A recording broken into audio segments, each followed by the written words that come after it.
President Trump says interest rates should be 1% or lower next year. 1% or lower. Wow. From 7%. Is that even possible? Welcome back to the Spin Cycle, guys. We are here breaking news today on December 12th. Big news today coming out of Indiana. The state Republican Senate rejected the redistricting fight that Donald Trump and J.D. Vance were trying to push through there. They even threatened to withhold money from the state. You know, J.D. Vance went to the state lobbying for it. But the Indiana Republicans are showing a spine. I'm not going to give them too much credit because, you know, Trump's at 31% for the economy and 39% overall in the polls right now. So when he was stronger in polling, you know, they were cowering much more than Republicans in general. But right now, they're not as scared of him as they were. So here I am on the Reddit. This is Deep Market Scan. I'm moving over to the inflation Reddit here with my daily or weekly Reddit takes. Let's see what they have to say on Reddit. This is the excuse they're giving why they can't extend the Obamacare tax credits. They can run to the debt by almost 10%. Run to the debt by almost 10% in less than a year so they can conveniently tear apart people's health care. But we also really needed to cut the alternative minimum tax and estate tax by 1.6 trillion because those are issues everyday Americans face. So if you guys, you know, I'm old enough to remember, estate tax is basically, you know, another word for it is the death tax. So the estate tax is responsible for the galling amount of Nepo babies we have in our country and in the world because these people pay almost no taxes. I can't remember the exact numbers now. I think it's $11 million for a couple. Anything over that, they don't pay any tax on. So if the kids get left like $1 billion or something like that, or anything under that, $11 million, I can't remember the nuance of it, but the estate tax is so much in the favor of the 1%. Like most people don't have inheritance. I didn't have an inheritance, you know. Do you have an inheritance? So those taxes and the, you know, the alternative minimum tax and estate tax, you know, they help the rich, just like all the, you know, the capital gains taxes. If you don't know already, rich people, they make their money off of capital gains. So they inherited their money from their parents and they just keep it in the bank and they live off the capital gains, the interest. And of course, when you have millions of dollars in the bank, your interest is much higher than your interest if you have a couple $1,000s in the bank. It's plenty to live off of. And what the really rich people do is they just borrow money. They don't spend the money they have. Like Elon Musk, for instance, he has, you know, whatever it is, $300 billion in stocks in Tesla. Most of that is stocks in Tesla, you know, and its various companies. But he just borrows against those stocks because Tesla keeps going up. So if he sells them, it doesn't make any sense because the stocks keep going up. He just borrows against the stocks and lives off the money he borrows and then just pays off the money he borrows. And money that you borrowed is not taxed. In fact, he probably gets a tax break for using borrowed money. If he took money out, he would have to pay the capital gains tax, which is like 20% or something like that. So every time he took $1 million out, he'd have to pay 200,000 of it in tax. But by doing it this way, they save an enormous amount of money and they don't pay their fair share of taxes. Hence why we can't afford health care in the U.S., you know, universal health care, which is coming to a head right now. You know, why we can't afford a lot of stuff for the middle class. Civil war is very bad, lasts a long time, and has very long-lasting negative consequences felt by the poor. The poor take in the Congress is fairly fast, has very short-term consequences for Congress, and does not negatively impact the poor at all. Over the past 8 months, the Congress has ensured that the percent of people in the U.S. considered the poor has increased dramatically. The Congress is not uneducated in the realm of political science and history. This is what they want. They obviously think this is what America is destined for. The problem is once people who are, you know, relatively poor get into Congress, then they become relatively rich and they start thinking differently. And we need to get money out of politics. End Citizens United. revamp the whole campaign finance system, maybe some kind of government financing. I know people that think that's socialism and everything, but it's the only really fair way to do it without having, the politicians just inundated with money for rich people. Then they have to do favors for them, and that's the system we live in right now. So money out of politics, and Citizens United. New U.S. national debt has risen by $2.3 trillion since Trump took office. Not surprised. Republicans spent 8 years blaming Biden for the debt. Trump steps in and adds $2.3 trillion in under a year. Silence. And most of that $2.3 trillion is tax cuts for the rich. Breaking. U.S. layoffs set to surpass the Great Recession levels, on track to be worse since Great Depression. That is greatly depressing.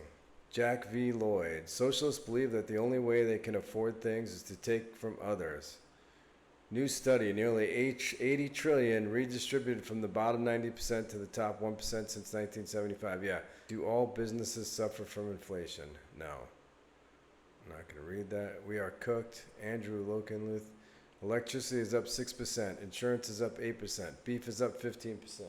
Coffee is up 26%. Bread is up 28%. Milk is up 36% this year. The middle class is buckling under almost 5 years of persistent inflation. Workers growing tired of an economy in which everything seems to get more expensive. Per WSJ. Oh, God forbid.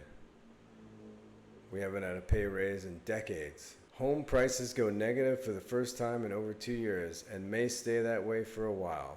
White House caught flat-footed when asked how billionaire Trump can tell average Americans to limit kids' Christmas gifts. Tariffs have caused prices to go up on 80% of toys in the U.S. market. Yeah, did you hear Trump the other day said your kids don't need so many dolls for Christmas or pencils? I don't know, how fucking old is he? Pencils? Does anybody even use pencils anymore besides artists? Let's check this article out. The White House on the defensive when asked how billionaire Trump can tell average Americans to limit kids' Christmas gifts. With an estimated net worth between $5 billion and $7 billion and a penchant for coating every surface in the White House with what he claims to be 18-karat gold leaf paint, President Donald Trump isn't exactly an expert on personal cost-cutting. But after the uber-wealthy ex-real estate developer, uber-wealthy Nepo baby who inherited that money, claimed that record-high toy prices caused by his tariffs are just fine because young girls don't need $37, quote-unquote, and can make do with 2 or 3, quote-unquote. Instead, his official spokesperson was left scrambling when asked to defend the eyebrow-raising remarks. Asked about Trump's claim that Americans give up certain products, quote-unquote, and limit toy purchases because tariffs have caused prices to go up on the 80% of toys on the U.S. market that are imported from China.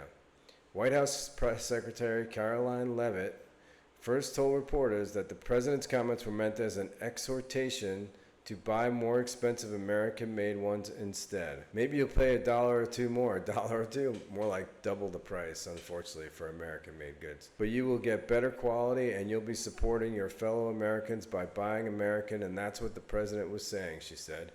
But when The Independent pressed her on whether it is appropriate for one of the wealthiest men in the country to be lecturing cash-strapped parents on how many dolls their sons and daughters need to own, Leavitt irritably pivoted to recasting Trump's wealth as a positive while ignoring the substance of the question. There she is, Caroline Barbie doll Leavitt.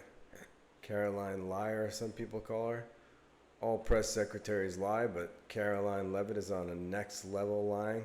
She lies and she's not wearing her cross anymore. She usually wears a cross. But I guess she figured that she shouldn't lie that much and wear a cross if she's really a Christian. Do you think the people in that room in Pennsylvania who the president was speaking to don't know the president's a billionaire? I think that's a very well-established fact, she said. Leavitt continued her monologue by claiming that Trump's status as a billionaire was part and parcel of why voters chose to return him to the White House in last year's election over then Vice President Kamala Harris. Actually, I think it's one of the many reasons they re-elected him back to this office, because he's a businessman who understands the economy and knows how to fix it, and he's doing it right now, just like he did in his first term, she said.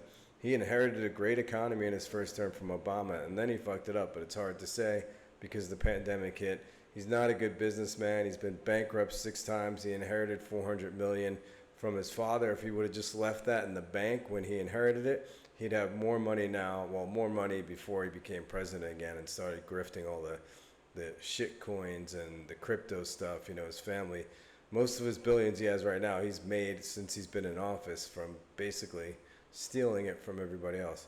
Despite Trump's claims to have lowered costs of living for Americans since returning to the White House in January, voters are not happy with his performance on affordability issues thus far.